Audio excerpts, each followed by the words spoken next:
Olá, seja bem-vinda, bem-vindo ao nosso quarto encontro de leitura e comentário da obra O Itinerário da Mente para Deus, de São Boaventura.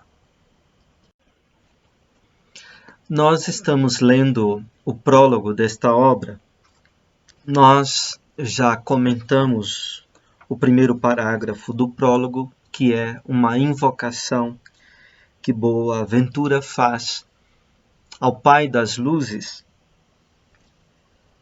pedindo para que seus passos sejam encaminhados no caminho da paz. E nós vimos que o itinerário da mente para Deus se propõe justamente a ser isso, um caminho iluminativo pelo qual a mente é conduzida à paz divina. Nós também comentamos o segundo parágrafo, em que Boaventura nos relata a ocasião, o lugar e a data em que esta obra, O Itinerário da Mente para Deus, foi escrita. Esta obra foi escrita no Monte Alverne, o mesmo monte em que São Francisco costumava se retirar. Boaventura, quando era ministro-geral, quando governava a ordem dos franciscanos, ele também se retirou para aquele monte para fazer os seus exercícios espirituais. E lá, ele, em busca da paz do espírito, anelando por esta paz, ele começa a considerar sobre os caminhos e os degraus que podem elevar a mente para alcançar esta paz. E é então que lhe veio à mente a visão que Francisco de Assis tivera naquele monte do serafim alado, o serafim de 6 asas, 2 asas cobrindo o seu corpo, 2 asas se estendendo como se fossem os braços abertos e 2 asas para o alto, formando a forma da cruz, a forma do crucificado. Bem, nós vamos agora ler e comentar o terceiro parágrafo deste prólogo.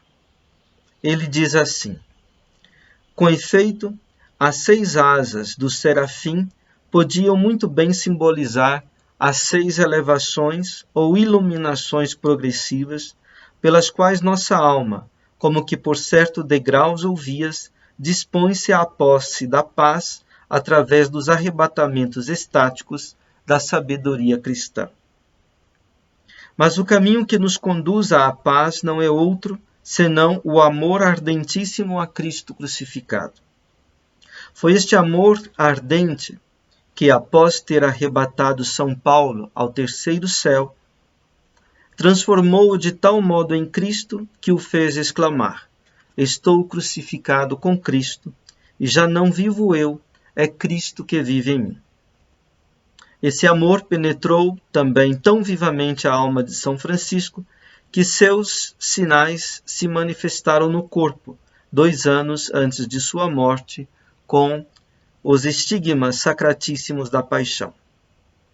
As 6 asas do serafim representam, pois, as 6 iluminações progressivas, que, como escadas, têm seu ponto de partida no mundo sensível e nos conduzem até Deus, no qual ninguém pode entrar, senão por meio de Jesus crucificado. Aquele, de fato, que não entra pela porta do aprisco das ovelhas, mas sobe por outra parte, esse é um ladrão e salteador. Mas quem entra por esta porta penetrará e sairá e encontrará a pastagem. Por isso, São João nos diz no Apocalipse: bem-aventurados os que lavam suas túnicas no sangue do Cordeiro. Eles terão direito à árvore da vida e à entrada pelas portas que dão acesso à cidade.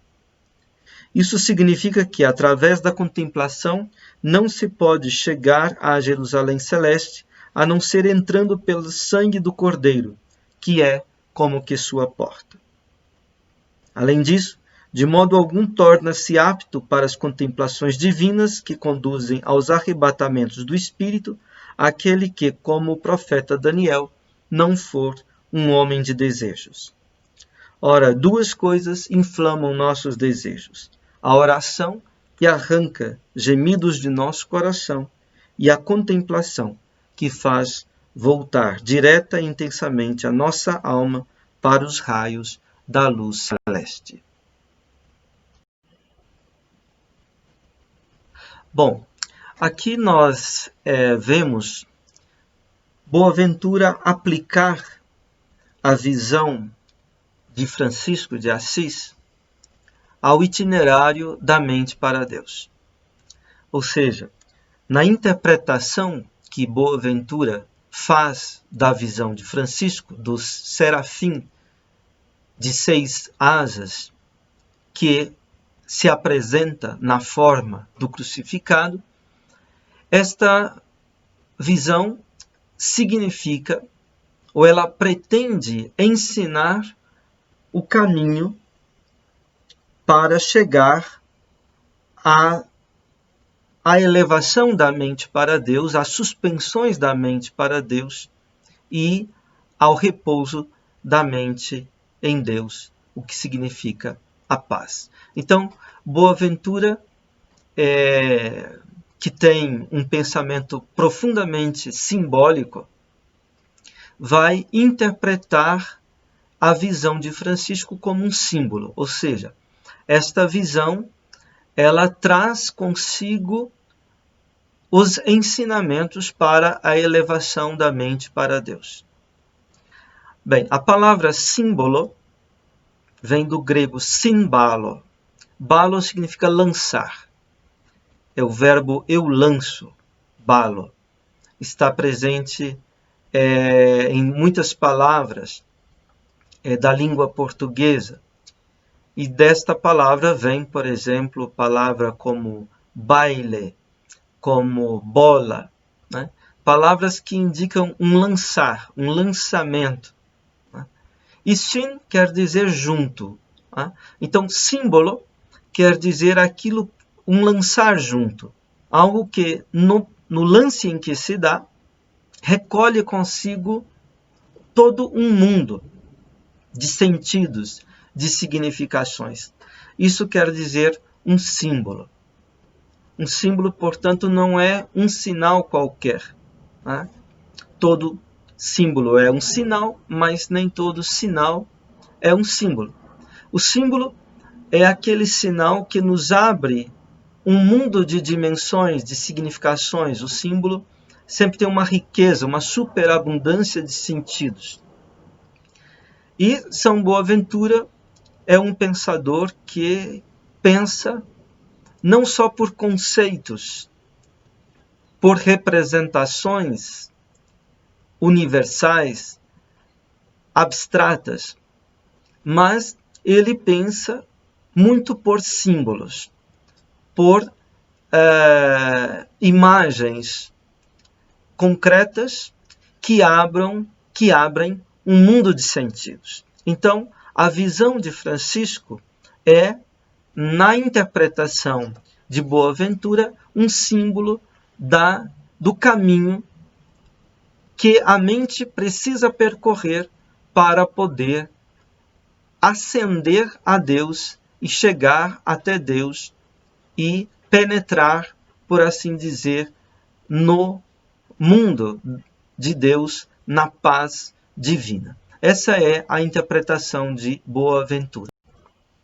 Então, Boaventura diz: com efeito, as 6 asas do serafim podiam muito bem simbolizar as 6 elevações ou iluminações progressivas pelas quais nossa alma, como que por certos degraus ou vias, dispõe-se à posse da paz através dos arrebatamentos extáticos da sabedoria cristã.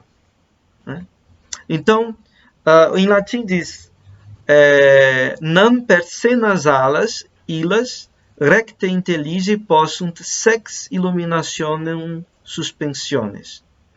Pois por aquelas asas retamente inteligidas, se nós conseguimos de uma maneira adequada, apropriada, inteligir, isto é, recolher o sentido delas, então, através delas se podem compreender, apreender estas 6 iluminações, ou 6 suspensões das iluminações, pelas quais a alma se dispõe como que por degraus ou caminhos para transitar a paz, para passar a paz pelos excessos extáticos da sapiência cristã. Então, essas palavras como ascensões mentais, suspensões, elevações, excessos extáticos, né? Excesso extático quer dizer aqui sempre uma espécie de passagem por abundância, né? Que leva o homem a colocar-se, a ser lançado para fora de si, né? É interessante do ponto de vista, digamos, antropológico, o papel que o transe, o êxtase tem na vida do homem, né? Desde os primórdios, desde tempos imemoriais, através, por exemplo, da música, da dança, né? Veja, por exemplo, a experiência do xamanismo, né? Nas religiões tribais ou em povos muito antigos, né? De experiências muito antigas. Então, o homem sempre teve e sempre tem e terá, de certa maneira, essa necessidade de desfazer os limites do seu mundo familiar e de transitar, passar para aquilo que está além desses limites do seu mundo familiar. É a questão do êxtase, né? Então, a arte, a religião, né? Ela estão plenas de disponibilizações para o êxtase, né? Então, Boaventura vai falar do excesso extático, da sapiência cristã. Bem, aqui é importante a gente entender o que Boaventura chama de sapiência, né? A sapiência a gente traduz normalmente por sabedoria, mas nós costumamos entender a sabedoria a partir do saber, né? O saber no sentido de ver, de ter a evidência de alguma coisa, né? Ora, esse saber, que é um saber por ter visto, os antigos chamavam de ciência, né? O verbo grego é eidenai. Aquilo que se vê é o eidos, ou a forma, ou a ideia, né? Então, o saber enquanto ver, enquanto ter a evidência da forma, da estrutura, do perfil de alguma coisa, isso pertence à ciência. O que Boaventura não está falando de ciência cristã. Boaventura está falando de sapiência cristã. E o que é sapiência cristã? Bem, a sapiência vem de sapere, que significa ter o sabor, né? Digamos, uma coisa é, por exemplo, alguém conhecer, vamos dar um exemplo, no Cerrado brasileiro temos o pequi, né? Quem não é do Cerrado não conhece o pequi. Ou, às vezes, em outros lugares temos o pequi. Mas, digamos, só por ver o pequi, alguém ainda não conhece o pequi, né? Para conhecer o pequi, ele precisa saborear o pequi, né? Goste ou não goste, mas ele só conhece saboreando. Isto é um conhecimento experimental. Um conhecimento, qual é a diferença entre a visão e o saborear, o paladar? A visão permite a distância entre o que vê e o que é visto. O paladar não. O paladar é um conhecimento que se dá no contato direto, na experiência íntima. Né? Então, os medievais, quando falam de sapiência, eles estão pensando num conhecimento deste tipo. Né? Então, eles falavam de uma cognitio experimentalis, de um conhecimento experimental. Um conhecimento que é feito experiência, que é um saber de experiência feito.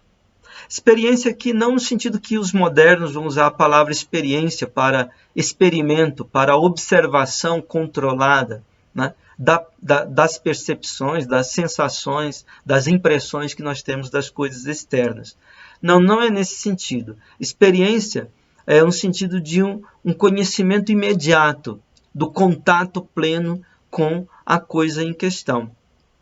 Então, a Boaventura entende que a sapiência cristã é experiência. Aliás, antes dele, Alexandre de Sales, ao discutir sobre a teologia, se a teologia é ciência, né, Alexandre de Sales vai dizer que a teologia, muito mais que ciência, é sapiência.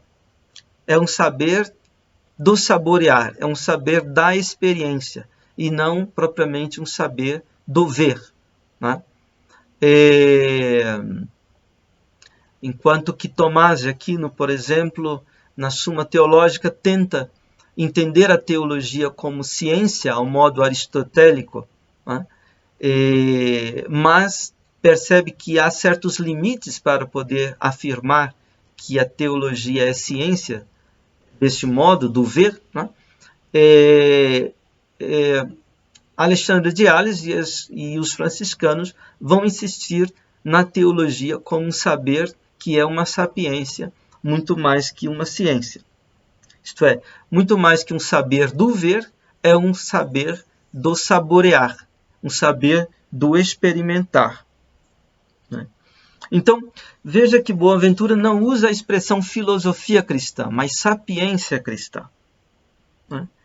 Bem, logo em seguida ele diz: mas o caminho que nos conduz à paz não é outro que senão o amor ardentíssimo a Cristo crucificado. Bem, a visão de Francisco era a visão de um serafim. Na angelologia medieval, cada um dos níveis dos espíritos angélicos tem uma característica própria. E os serafins são aqueles espíritos mais elevados, querubins e serafins. Os querubins são espíritos que são caracterizados pelo conhecimento claro, límpido, pela revelação e pelo conhecimento claro e límpido, pela ciência, digamos, no sentido medieval, da visão, da revelação. Enquanto que os serafins, eles são espíritos caracterizados pelo amor ardente. Digamos, trata-se, portanto, do fogo, né? O espírito como fogo, como amor que arde. Diz o poeta, o amor é fogo que arde sem se ver, né? Camões. Então, essa noção de amor como fogo que arde intensamente, isso está na noção, ou no símbolo, digamos, do serafim. Então, amor a quê? Aqui, amor a Cristo crucificado. Então, nós temos aí uma questão, né? Cristo crucificado. Vamos lembrar daquela experiência de Paulo, apóstolo, narrada no livro dos Atos dos Apóstolos. Nós lemos que Paulo em uma de suas viagens, chega até Atenas. E ali em Atenas, ele faz uma visita aos templos da cidade. E, depois de percorrer esses templos, Paulo vem até a Ágora, a praça pública aberta, digamos, ao fórum da cidade, o espaço público da cidade, e ali havia o Areópago, uma elevação, um monte, onde os oradores discursavam nas assembleias da cidade, ou onde também os pregadores itinerantes anunciavam os seus ensinamentos. Pois bem, Paulo sobe até este monte do Areópago e começa a falar livremente, como era costume, aos transeuntes ali da Ágora. E Paulo começa captando, digamos assim, a benevolência dos seus ouvintes, dizendo: olha, eu andei por esta cidade e percebo que não há um povo mais piedoso do que este povo. É um povo que venera intensamente o sagrado em suas muitas manifestações, nos seus muitos deuses. E eu, Paulo, fiquei intrigado, estou dizendo com minhas palavras, quando vi que havia até mesmo um altar que era dedicado a um Deus desconhecido, agnosto theó, né? Ao Deus desconhecido, ao Deus ainda não desvelado para eles. Então Paulo diz: eu venho, portanto, anunciar esse Deus desconhecido. E Paulo, então, fala como este Deus não habita em templos construídos por mãos humanas, mas ele mesmo construiu o cosmos. O cosmos é uma obra sua. E como ele rege todos os tempos, rege a história dos povos. E Paulo, então, fala de Cristo crucificado. Fala que este Deus enviou o seu Filho e este Filho foi recusado, rejeitado pelos seus ouvintes e morreu crucificado, que era a morte mais maldita, mais ignominiosa, mais vergonhosa daquele tempo. Mas que ele fora ressuscitado pelo Pai. Então, quando Paulo fala de Cristo que é crucificado e ressuscitado, e este é o Deus desconhecido que ele vem anunciar, então os filósofos que ali estavam, epicureus, estoicos, eles falam para Paulo: sobre isso nós vamos te ouvir uma outra hora. Então, Paulo perdeu os seus ouvintes filósofos em Atenas, justamente quando falou para eles do Cristo crucificado. Depois Paulo foi para Corinto, a cidade de Corinto, e ali, naquela comunidade, Paulo adotou, digamos, uma outra estratégia que aquela que ele adotara em Atenas. Então, na primeira carta aos Coríntios, vemos Paulo dizer: quando eu cheguei entre vocês, eu não quis saber de nada e não anunciar outra coisa do que Cristo e Cristo crucificado. E Paulo diz: os gregos buscam a sabedoria, né? A sofia, os gregos são filósofos, né? Eu, porém, anuncio a loucura, a moria. Os judeus buscam o poder de Deus. E eu anuncio Cristo crucificado, fraqueza de Deus. Então, Cristo crucificado, a loucura e a fraqueza de Deus. Paulo, então, recorda que entre os cristãos não haviam muitos sábios, nem havia muitos poderosos. mas aquilo que é mais desprezível, aquilo a que não se dá nenhum valor, isso Deus escolheu.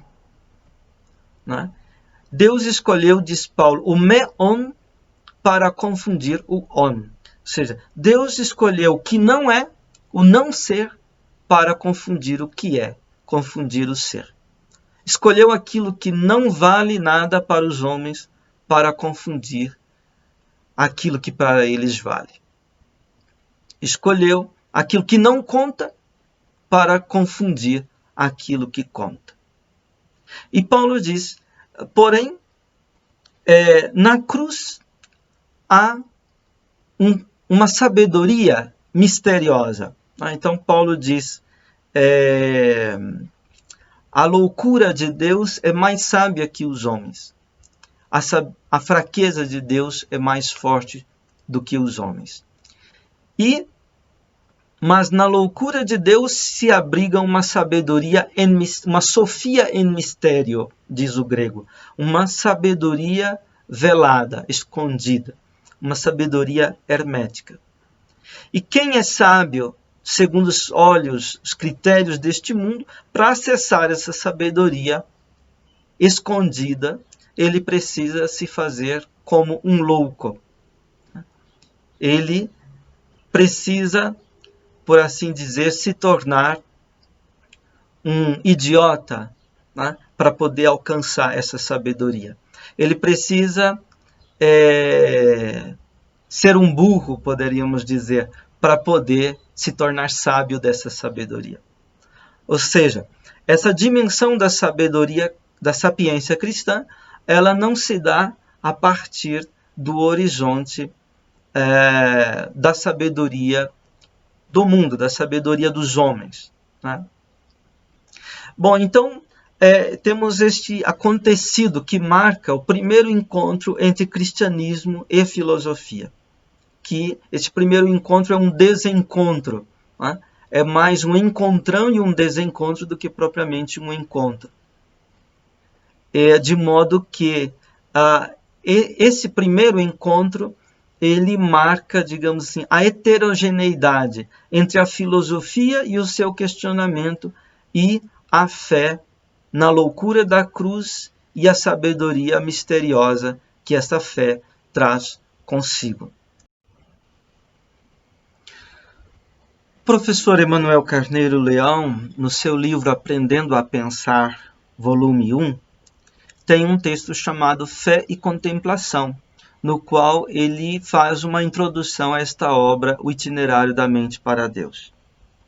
E ali ele pontua esta, digamos, radical diferença entre o mundo do pensamento e do questionamento filosófico e o mundo da fé e da contemplação cristã.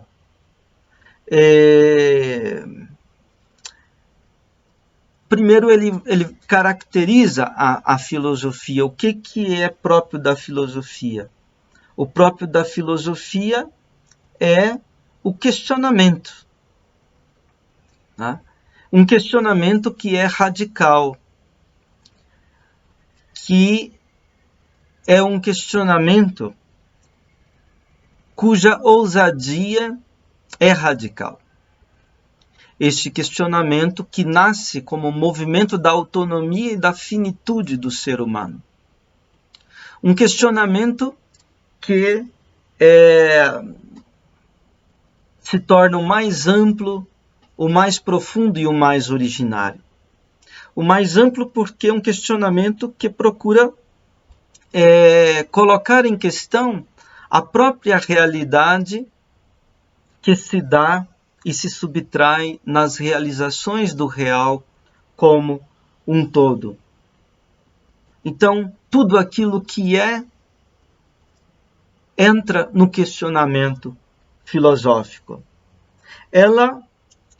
Esse questionamento é também o mais profundo, porque é um questionamento que desce aos fundamentos últimos da realidade, ou melhor, desce ao abismo, ao sem fundo da própria realidade.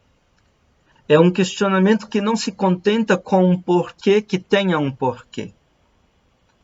Mas, ao perguntar o porquê, o questionamento filosófico quer retornar àquilo que não tem porquê, ao que é o fundo de sustentação de todas as realizações, de todo o real.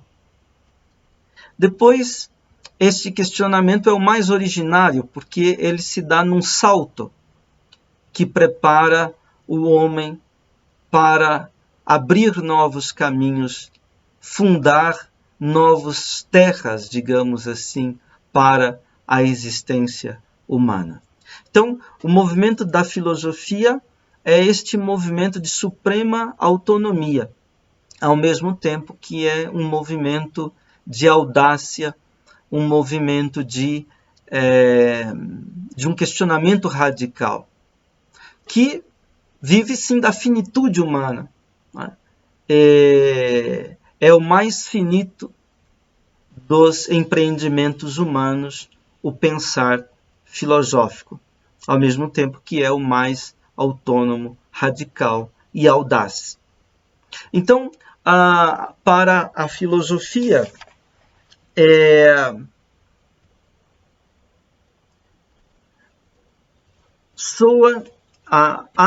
acontece uma estranheza em relação à fé e à contemplação da fé. A fé e a contemplação da fé têm uma outra dinâmica do que o pensamento e seu questionamento.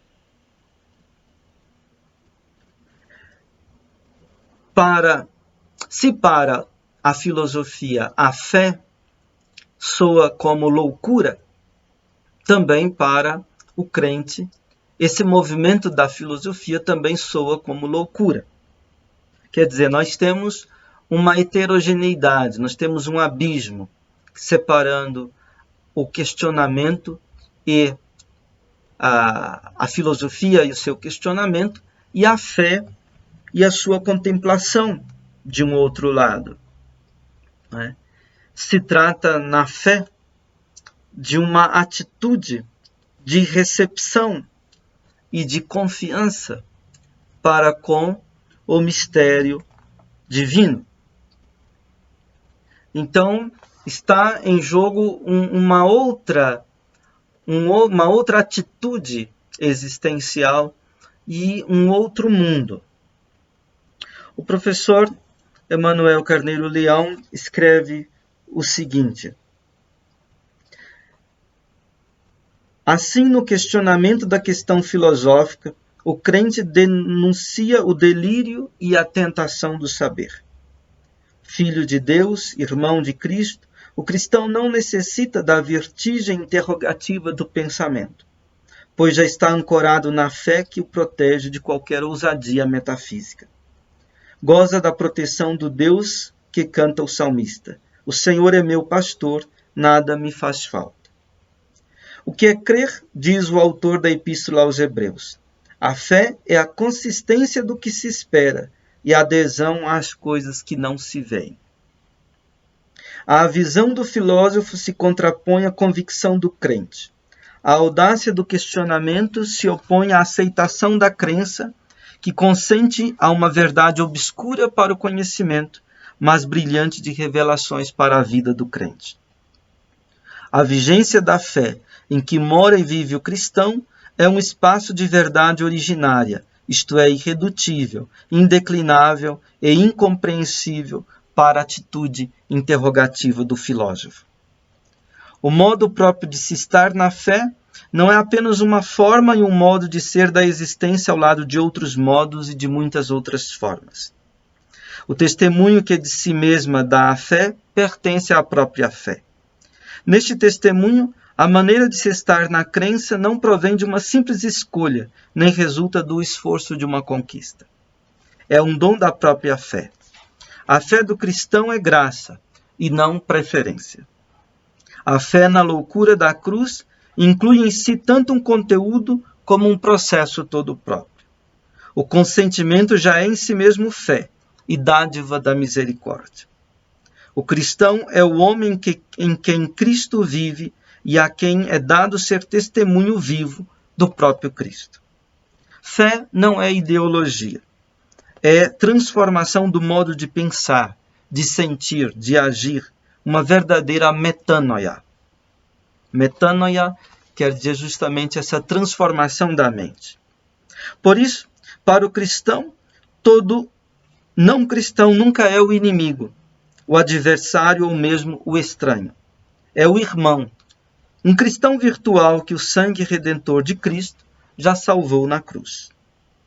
Um cristão nunca sabe se realmente crê, pois a fé não é uma questão de saber. Não basta voltar-se sobre si mesmo e conferir as disposições da própria consciência com as prescrições de uma doutrina e os padrões de uma moral. O cristão crê simplesmente, aceitando com simplicidade a graça da fé. Mas este não saber não se deve tomá-lo por cegueira, este não saber da fé. Abrindo parêntese, Agostinho chamou a fé de douta ignorância. Isto é, um não saber que, no entanto, não é um não saber insensato. É um não saber que está cheio de uma plenitude de possíveis revelações, de possíveis desvelamentos. Cegueira ainda é uma forma, embora privativa, de saber. Por isso, este não saber não significa que a fé vive entre dúvidas e hesitações. Significa que a fé não pertence nem passa pelo reino do conhecimento, e por isso mesmo se esquiva a todo questionamento e a qualquer interrogação.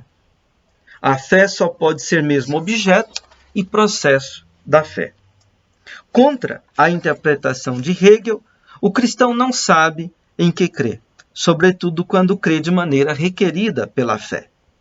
Em Santo Agostinho, o sentido da palavra, a famosa frase "scio cui credidi", sei em quem acreditei, não tem o sentido de um saber sem crer. Diz, pelo contrário, que a convicção da fé é dom da graça do próprio crer.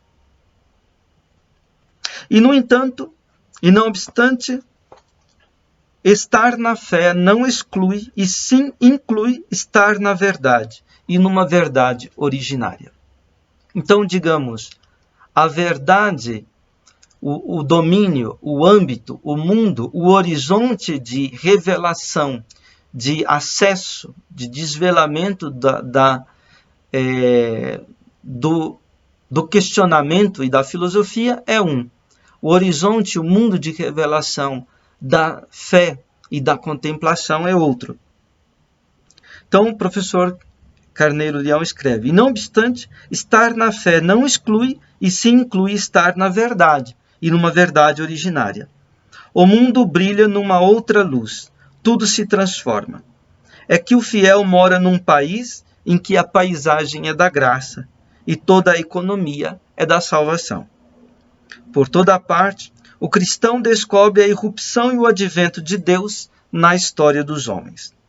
Mas o Deus da fé não é o absoluto da filosofia, uma mediação sem mediador. Embora condicionada pela verdade do ser, que instala o lugar de origem da existência e proporciona o princípio da historicidade, a fé dá ao cristão um outro alento. O fundamento ontológico da historicidade não basta para constituí-la nem fundá-la como fé salvífica da história dos homens. Ela é apenas condição necessária de possibilidade e nunca princípio de vida e mobilização.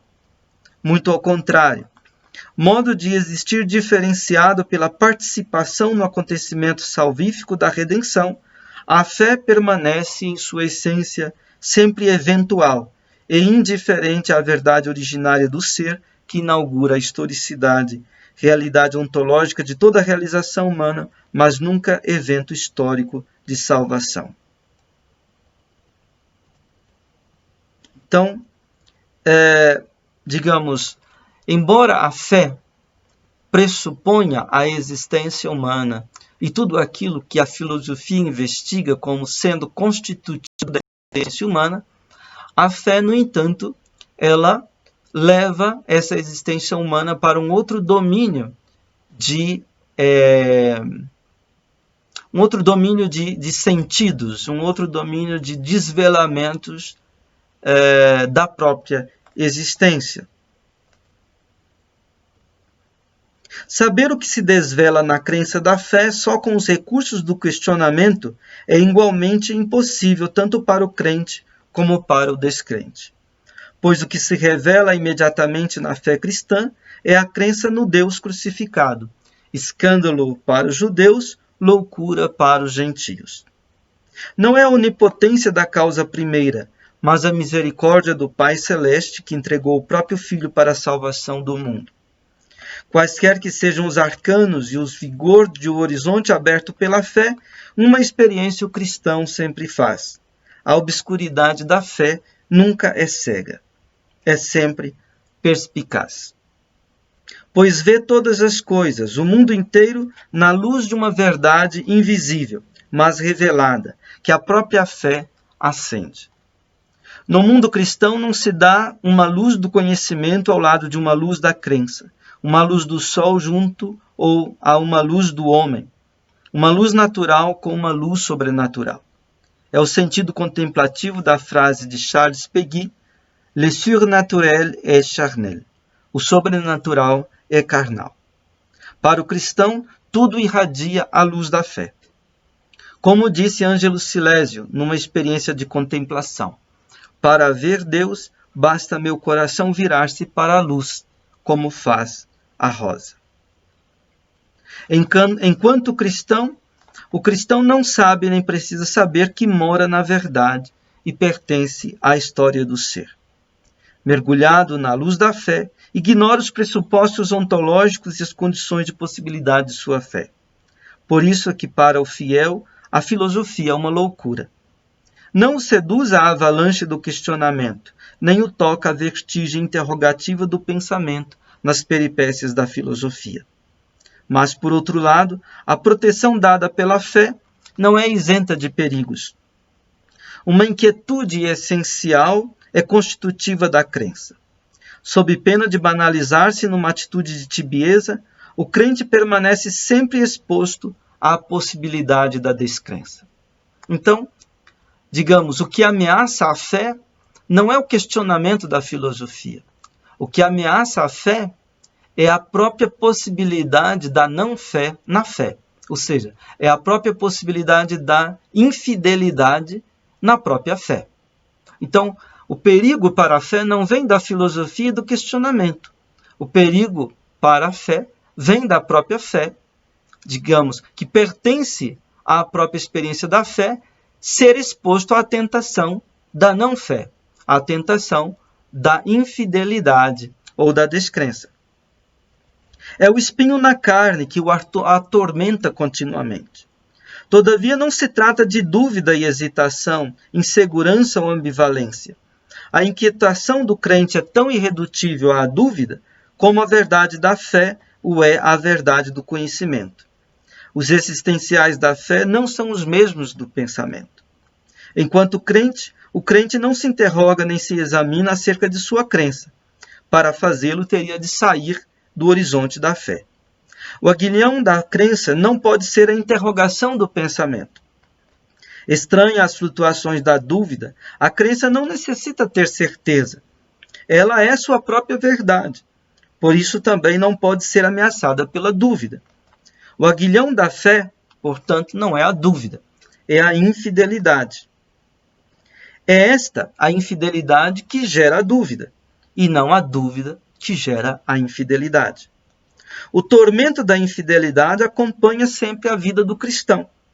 Ser cristão inclui sempre a vigilância, o dever de vigiar com o Cristo da fé em agonia no Getsêmani, até a consumação dos séculos.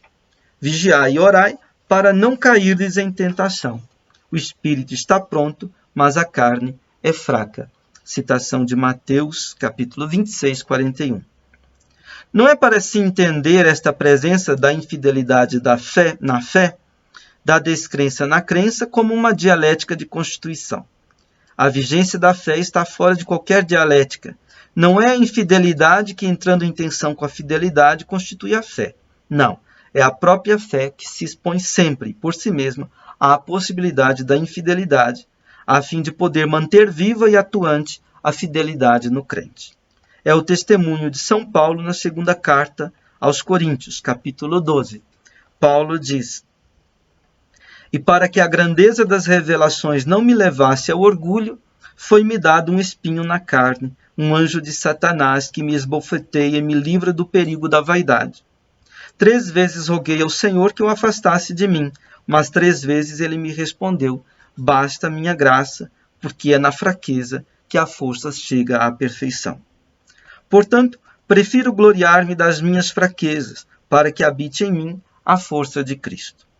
Eis porque sinto alegria nas fraquezas, nas afrontas, nas necessidades, nas perseguições, no profundo desgosto sofrido por amor de Cristo, pois quando me sinto fraco, então é que sou forte." Até aqui a citação de Paulo. Concluindo o comentário do professor Emanuel Carneiro Leão, ele diz assim: "Assim, o cristão não pode desprezar o filósofo, cuja ousadia o mantém em contínua procura por dentro dos vestígios da passagem histórica do ser. Pois o cristão não é aquele que já encontrou o que o filósofo sempre procura. O mundo da fé e o mundo do pensamento não são homogêneos. A resposta da fé não responde à pergunta do pensamento, por não se corresponderem pergunta e resposta.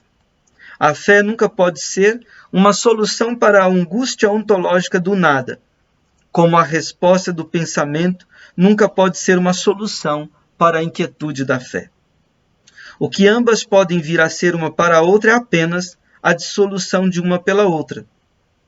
Vãs, portanto, de uma vaidade radical, são as tentativas de se afrontarem fé e pensamento, disputando as pretensões da serenidade e da inquietude, pois cada qual possui sua verdade e cada qual possui seu aguilhão.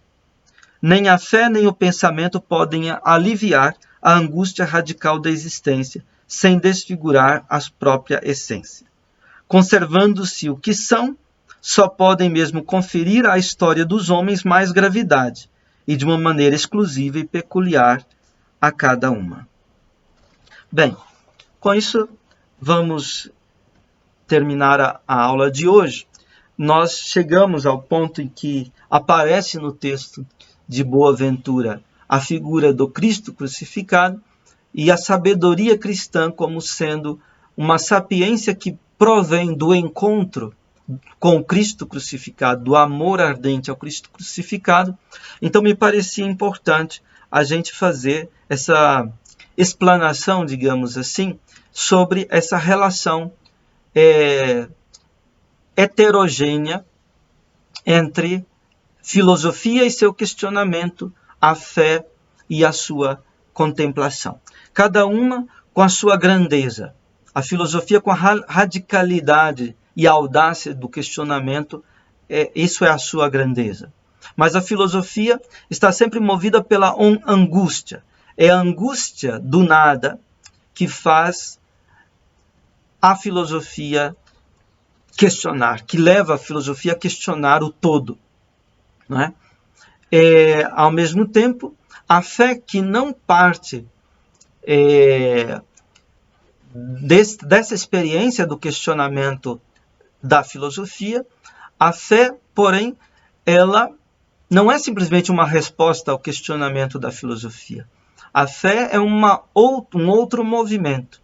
A fé, porém, embora ela tenha a sua própria serenidade, né, que é justamente a serenidade do abandono ao mistério, digamos assim, o abandono do amor, no fundo, né, a fé, no entanto, também tem a sua inquietação. Né, e a inquietação da fé é justamente este aguilhão, né, este ferrão da tentação, né, é a fraqueza, digamos assim, que é própria da fé. Então, digamos assim, não há passagem entre a filosofia e a fé. só pode haver um salto, e é sempre um salto mortal. Este salto que faz um homem passar da filosofia e seu questionamento para a fé e sua contemplação, e da fé e sua contemplação para a filosofia e seu questionamento. Bem, na próxima aula vamos retomar este parágrafo do Itinerário da Mente para Deus. Vamos tentar, então, ver como para Boaventura esta sapiência cristã ela se articula, digamos, como experiência do afeto, do encontro, do amor ardentíssimo ao Cristo crucificado. Muito obrigado pela sua atenção e pela sua paciência. Até a próxima.